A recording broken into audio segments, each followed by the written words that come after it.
Well, to be perfectly honest, I don't know. It's an interesting thing to. Well, and I think it's interesting in that there's so much talk now about gender, but that's a rabbit hole that if we fell down that, we could probably get lost well and truly. I think that from a developmental perspective, and again, there's always individuals. We always have to remember that, for children that are brought up and have a really good, healthy developmental curve, or the other side of it, that everybody's an individual and they're unique, and so we can't ever sort of characterise or expect things will definitely be this way. There's been a feeling that, girls are more verbal earlier, but that's not always the case. So I think we've got to be careful too when we think about what might have been people's experiences. So I honestly don't know whether there's been any good, solid clinical information, but I'll keep that in the back of my mind and I will ask. It's a good question. Yeah. Anybody else? You showed in the previous slide about the brain development and a normal development versus another development. The question, I suppose, when I was talking about in the break, the environment that a child is raised in, obviously, we talked about the nurture and stuff that happens at a very young age, which actually aids the development of the brain. But if the child is actually being nurtured, if you like, by a parent who's also suffered that through their experience, is the study showing what can happen with that? Does it just go on to the next generation? That's exactly right. This is the problem of generational poverty.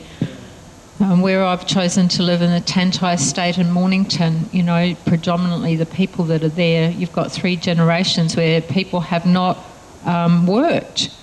They don't read, so you've got children at school that you're trying to encourage to read, but they've never been read to as a child. They've never sat on mum or dad's knee, or grandma or granddad, and grandma and granddad don't read. There's no books because everyone can just stick on DVD because that's good child minding.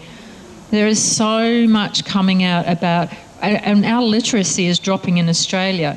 And I've just come back from Uganda, where another part of my passion is helping with a school there.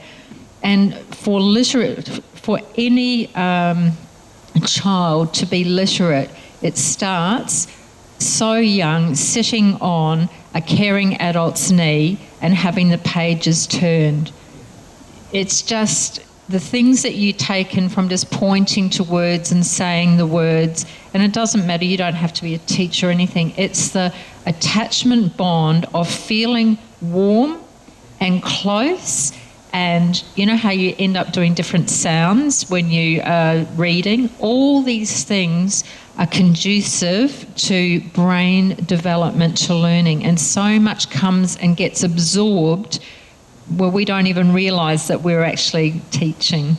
So yes, so when you have generations, it just builds on the problem. And that's not to say that we can't, that you can always, there is always hope. I mean, my brain has changed. I'm living, breathing, it's a whole different story, but only I can know what was in my brain beforehand, and I know how it works now.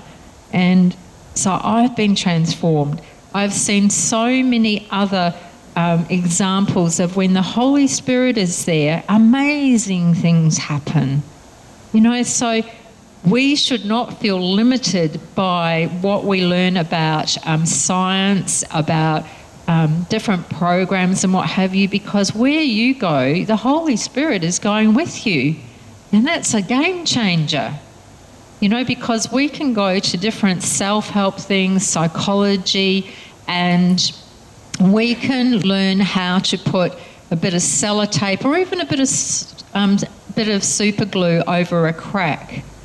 But when you have the Holy Spirit in you, and especially if you ever get the benefit of really good prayer ministry and healing, that crack gets healed from the inside out like it was never there. And that's what I've experienced. It's amazing. And that's what you can be doing with your children, because you're carrying, the Lord with you, and it just makes such a difference. So let's just go on now and look at everybody's back. This very special area of our brain. Remember, God's the architect. He must have had a reason. I don't know, I've got lots of questions I'd like to ask him about how he designed the brain. But there's this one part in your brain called the amygdala, and there's two tiny little shapes that look like almonds in your brain, left and right, and this is the centre that is our early warning system, okay? And this is part of that limbic system that grows very, very early in life, right from when you're a little baby. It's this part of your brain that is watching faces, watching eyes, watching the shape of your mouth, and coding what's happening.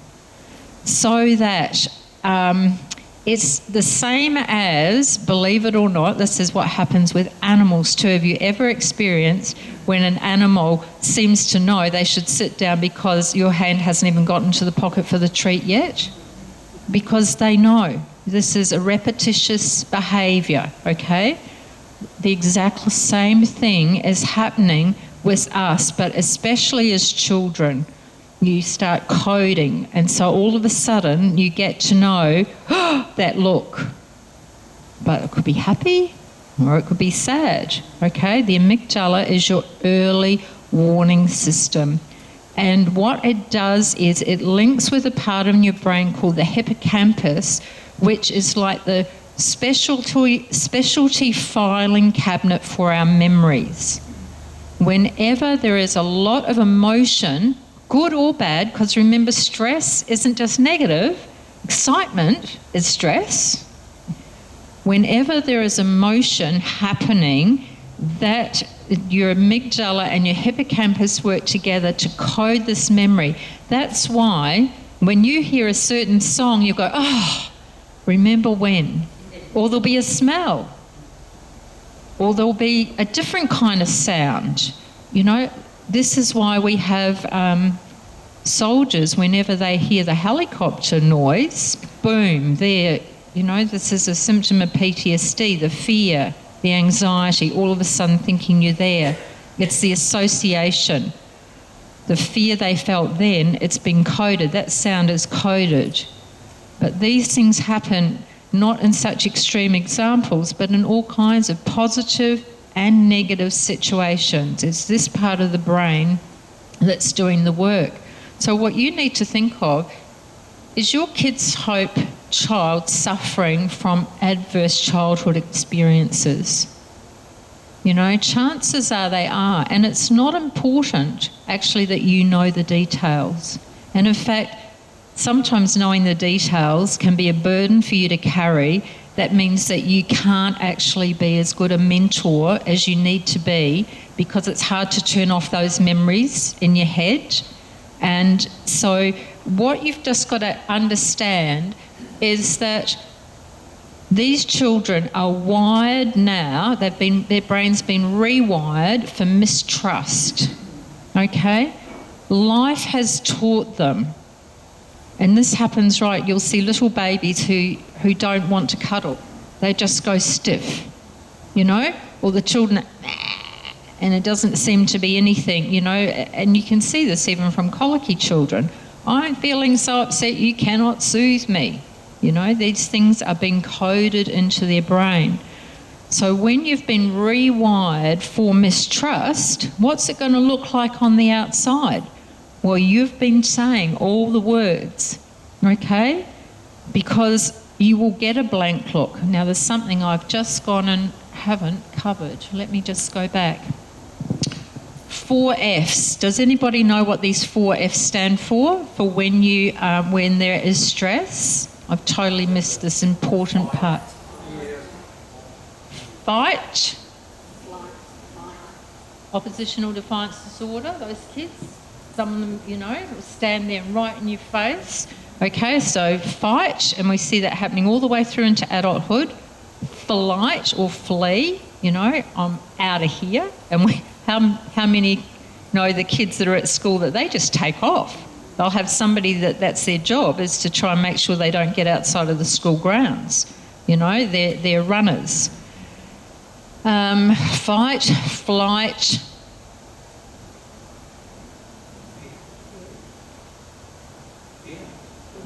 Yes, you're being fearful. That's why you're fighting, or you're you're running.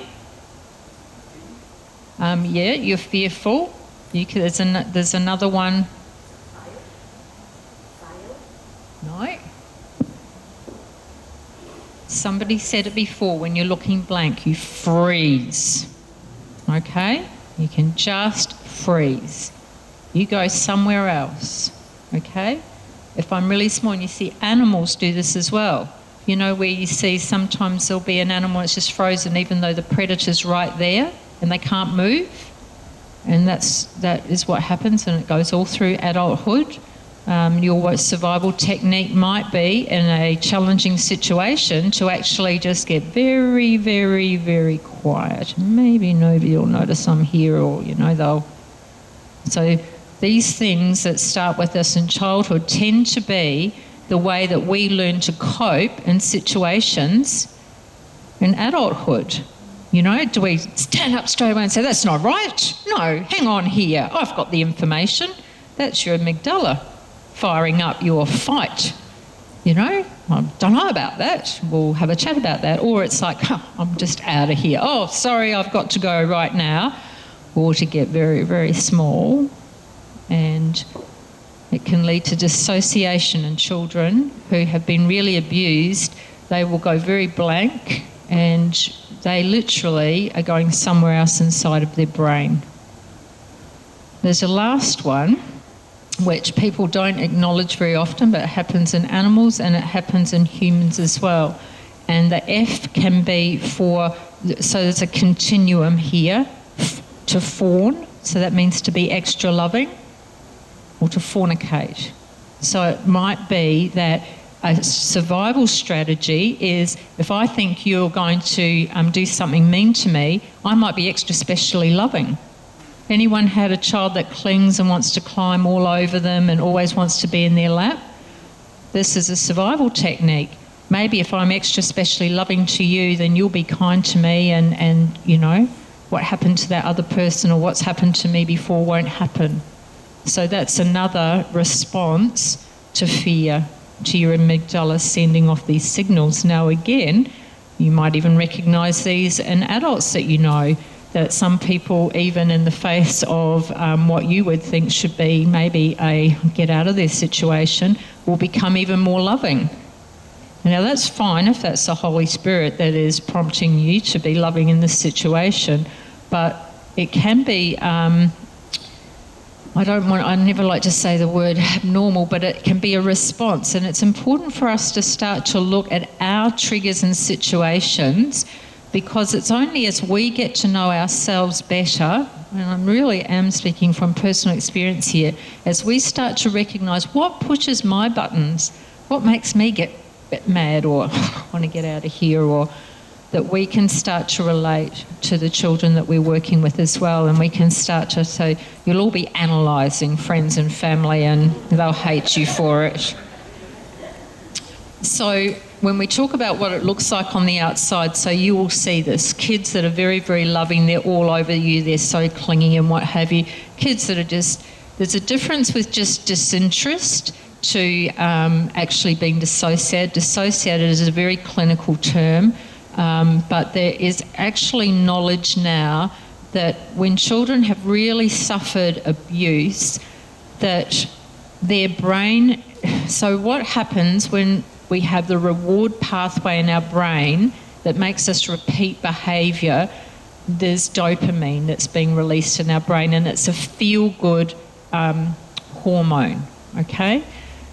But what we now understand is with children, that when they need to escape and they can't physically escape, they can go somewhere in their brain and they can actually, and of course they don't know how to do this, it's just survival instinct, that they can activate that part of their brain that releases some dopamine. So it's like an opioid, okay? So that's how they can actually self-soothe in a way. They can keep themselves in this little place in their head where they don't acknowledge the pain of what's happening to them.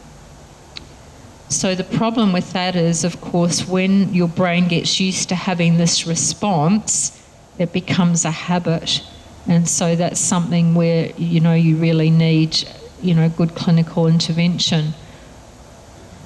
Something for us to be aware of. So we've been thinking about, psychological, physical abuses and all the rest of it, but very quickly, it's a fact that families that are in low socioeconomic circumstances, actually there's more stress in their life.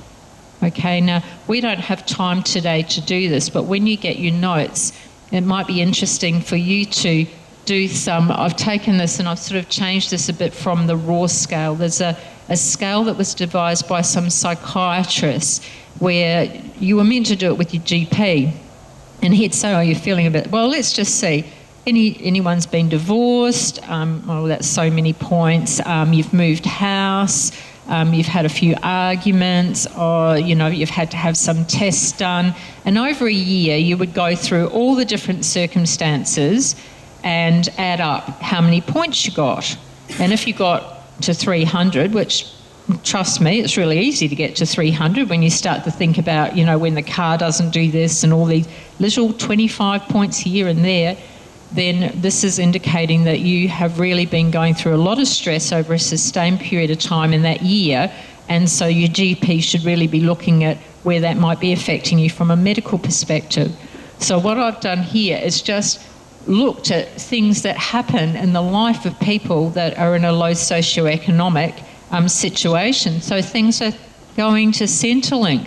Well, let me tell you, that would have to give you at least 100 points of stress, Regular arguments with friends, access to services, marital reconciliation or separation, change in financial status, loss of a home, trouble with the in-laws, people moving in, people moving out, death. It goes on and on. And if you actually looked at that and thought about people that or, children have been living in a family where people come and go, you can see stress is just, it's there, because you don't have the luxury of just being able to, let's all go to Cairns for, a week or so and hang on the beach during, there's just not the same, let's just go out and have a really nice meal tonight, and we go to some nice little Thai place or whatever and sit there and have time out, and that brings your stress levels down again. People in low socioeconomic circumstances don't have the luxury of those choices that we have. So anyway, I'm not going to dwell on that because that's sort of a whole workshop we could do. So how can we lower stress? Because there is positive and negative stress. Well, an important thing for you to know is that crying actually helps lower stress, especially crying when you're sad. So it's really important that if somebody that is crying, don't try and stop them. Don't try and shut them up. Don't say, we certainly don't want to go down the route of suck it up, princess, it'll be all right. Crying is really healthy. And there's a whole thing we could talk about with prolactin stimulation, all the rest of it. They now know so much about how crying is part of a healing process. So allowing people and just moving the tissues over, handing someone a hanky and just sitting there and allowing them to cry is a gift, because everybody usually wants to say, say something to make it better. When life is full of CRAP, it's not going to get better. It's really important just to be quiet and pass the tissues and maybe put a hand on the knee, an arm around the shoulder. And that's, I'm talking about your family and friends as well as your kid's hope child, and just sit in that with them, being a witness, being alongside, that life's tough sometimes. And crying is a good thing to be able to release some of that stress. Another thing that works for middle-aged children is blowing up balloons. because you have to get out all the air and the carbon dioxide, and in doing that you've got to breathe deep. You know, breathing makes a big difference. That's why we always want to try and get people up and walking rather than sitting inside where you end up getting all rounded up down here. As soon as you're up and you're moving, you have to breathe more. When you're stressed, you breathe up and you know. And so anything, throwing a ball, catching a ball, skipping, let's just play around together and, you know, do some silly dancing whenever you're moving. So movement with your Kids Hope child is really important. You're allowed to walk around on the school property or whatever, you know, just sort it out with the teacher there, and let's go and walk and talk. Oh, great, we're getting out of class. Well, that's a bonus. Okay, so that is really important. This one is not for your Kids Hope child, this is for you to know. If you have a young person particularly, or somebody who really suffers stress to the point they have anger management problems, if you put your face in a bowl of cold water, it immediately makes a change in your brain. Now that change won't be sustained, but it gives you enough of a like jumping the track on the record so that you can all of a sudden go, oh, what's happening here? Now we need to learn other strategies, but that is a good way of being able to get people to move. Because what we really need to do is we've got to get safety messages into the child's brain. Okay, we've got to remember this child has been rewired to not trust especially what adults do and say. And what you say is actually pretty irrelevant, okay? They're just hearing wah, wah, wah, wah, wah. So what you have to do to get these good messages in, it's non-verbal keys. It's soft eyes, okay? So you have really got to be looking at kids, but don't eyeball them and stare at them like this, because that's actually pretty confronting. So make sure you move your eyes away often, because when someone is just looking at you all the time and looking at you and looking at you, you start to feel like, this is a bit, I'm on the spot, and kids really feel that. So, you know, you're looking and you're smiling and then you're looking away and looking back, okay? Your voice is really important. Now, I'm sure we can all relate when people have had the voice, Catherine, come here. As soon as the voice drops down, you know you're in trouble. I certainly do. And especially if someone says my whole name.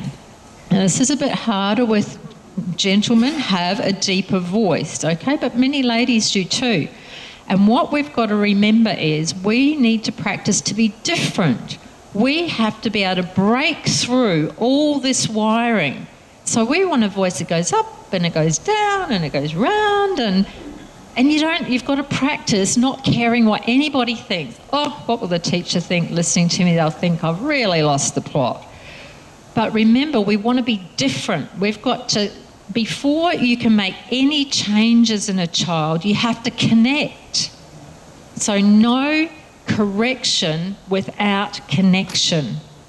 That's the same for your family too, and your friends. Have you ever found that sometimes you've got all this great advice that you want to give somebody, and it's like they never listen?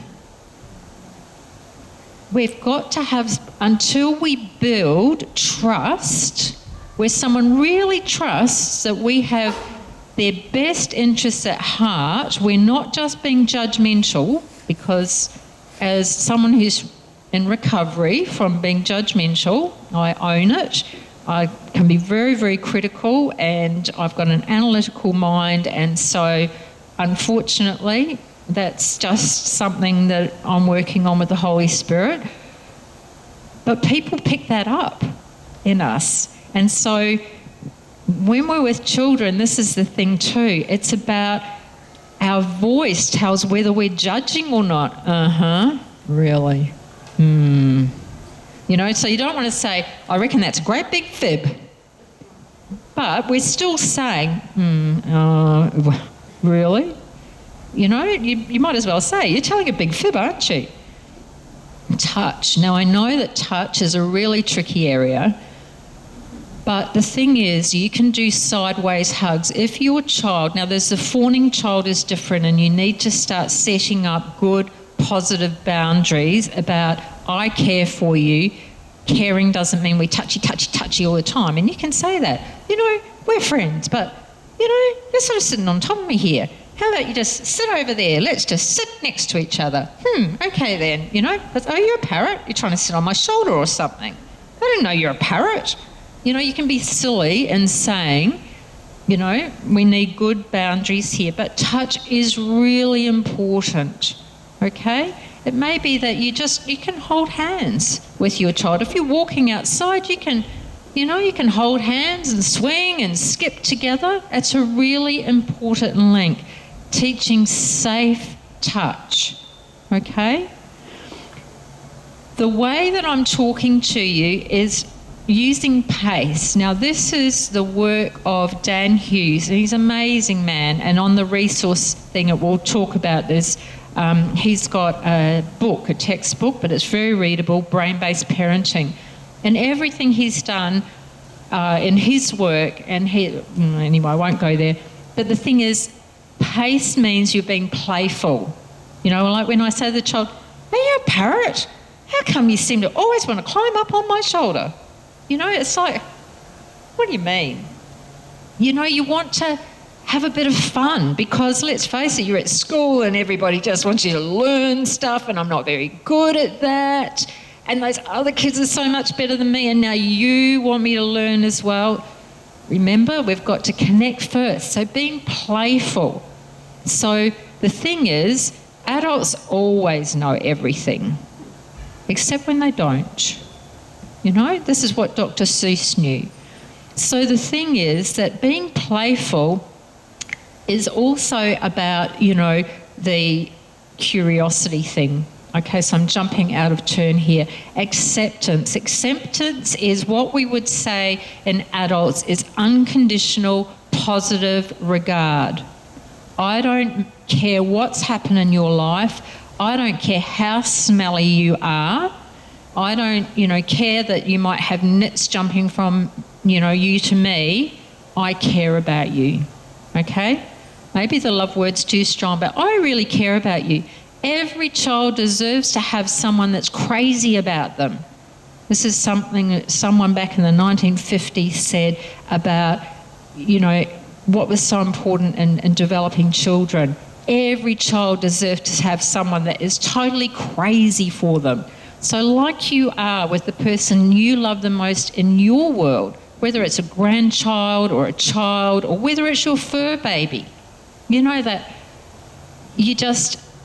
they get away with murder because you love them so much. And that's what you've got to be able to cultivate with this child, the sense of just wonder of how come you are still walking and talking when you've had so much rubbish in your life. How come you're still here?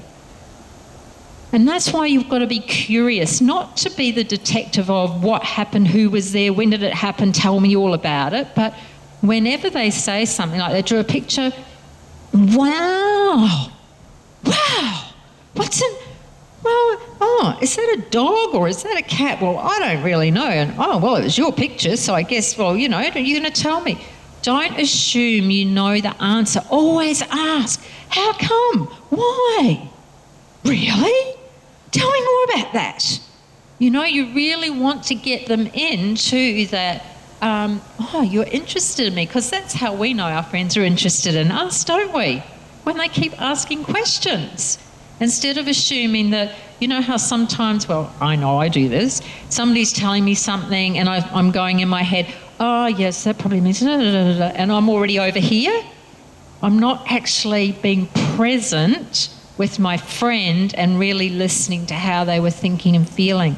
Kids pick up on this, So we've got to let go of the thing that I think the teacher really wants me to help them read this particular thing, do these particular puzzles, do this homeworky thing that they haven't done. Your job is to be connecting and being curious so that they really love seeing you, because then you're stimulating new pathways in their brain that one day they will be more engaged in that particular academic pursuit. Okay, so the curiosity, always getting them to tell you the obvious, and they'll look at you like, oh, you must be daft. And you go, what? You think I know? I don't know everything. You know, you really want, because they're so used to adults know everything. Adults are always telling you this, that, so you're going to be an adult that you don't seem to know stuff. And you can ask them the most simple, direct, obvious things and see what they come up with. You know, because it shows interest. And then the key is, to show empathy, one of the best ways of showing empathy is when they've told you something, that I've got a sister called Heather, when you come next week, you go, now let me think, because you want to build suspense. You want to be like a storyteller. Oh, I'm just trying to think. Oh, you told me something really important last week. Oh, my goodness, what was it? Oh, this old brain, but...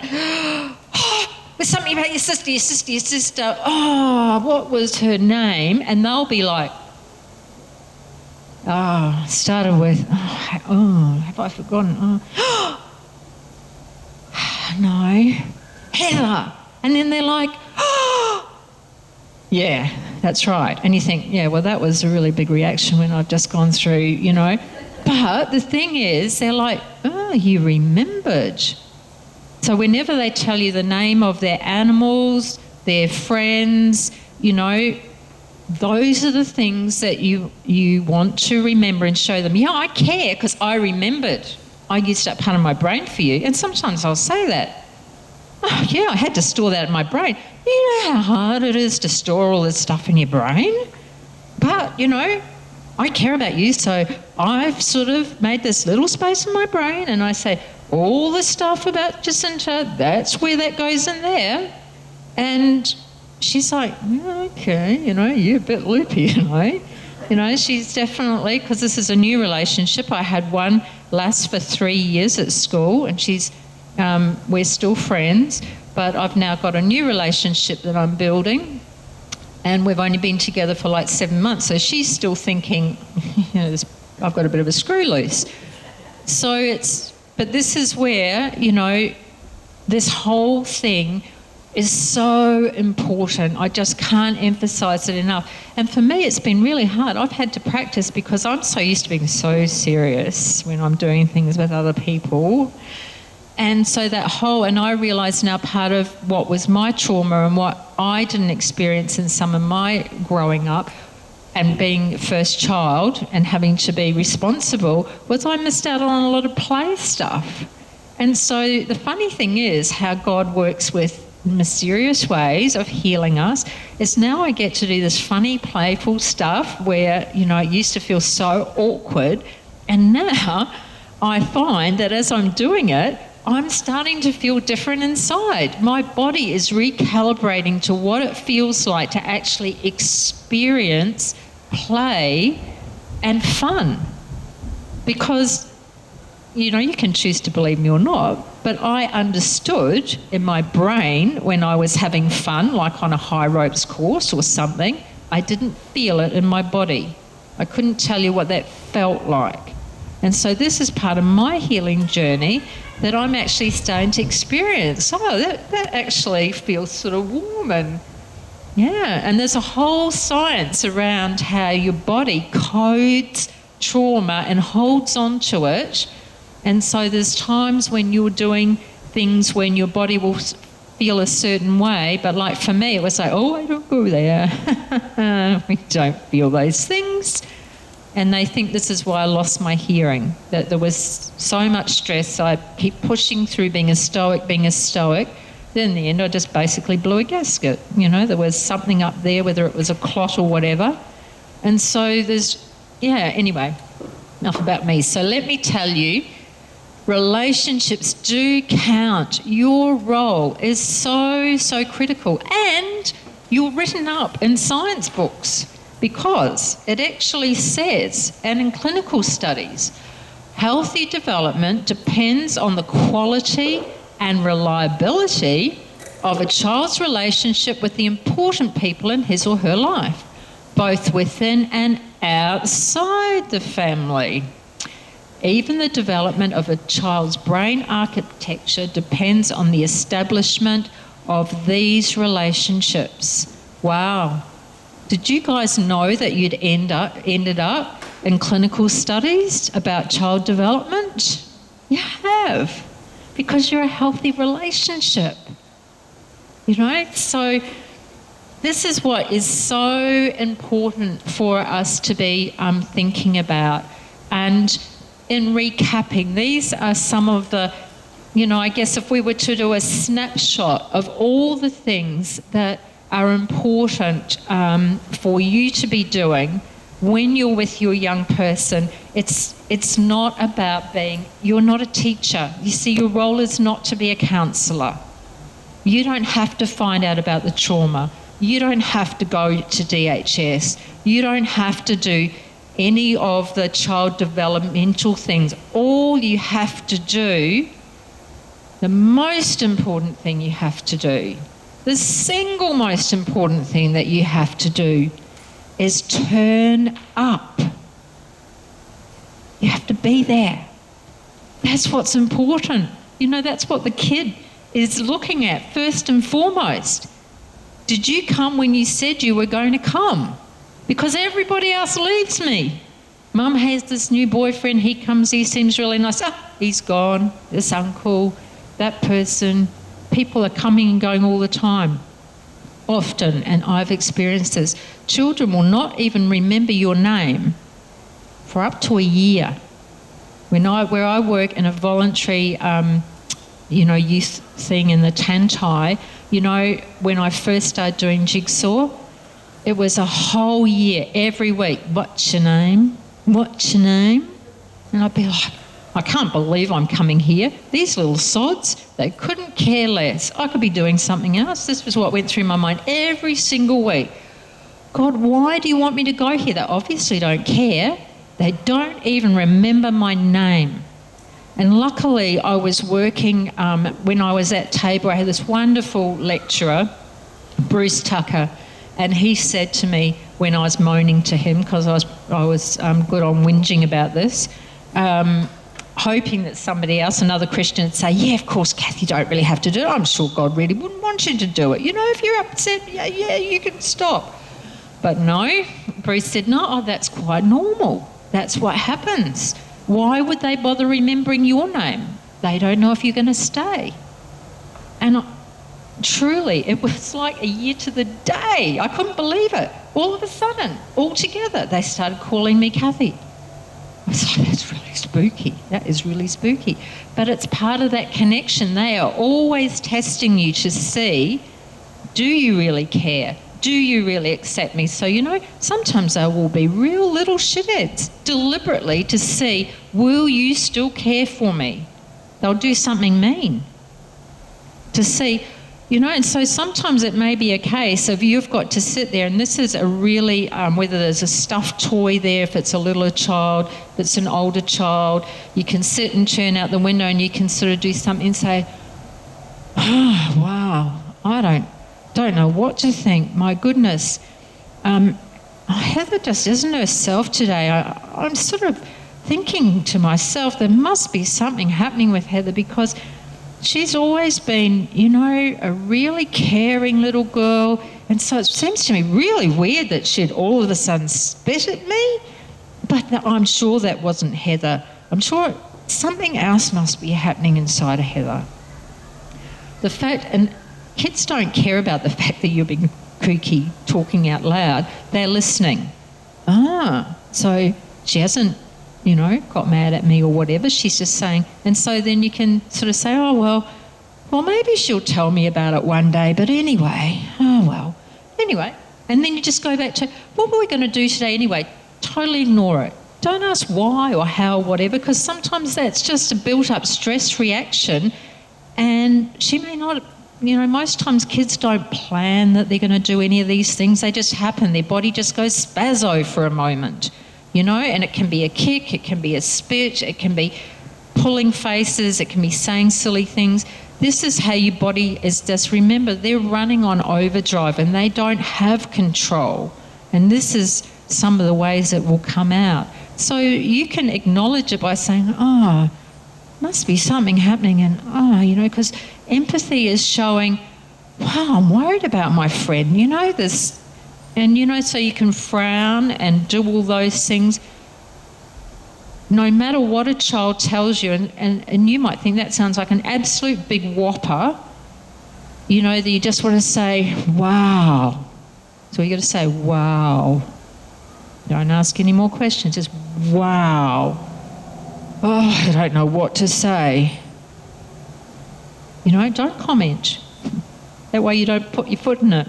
You don't say the wrong thing. You can go and talk to the teacher, or even better still, if there's a social welfare worker or a welfare officer or somebody at the school later on, or, on your Kids Hope thing, you say, this is what the child said today. Because your role is not to try and work it out or rescue or fix. It's just to be there. God's job is the healing. Your job is to be God's hands and feet.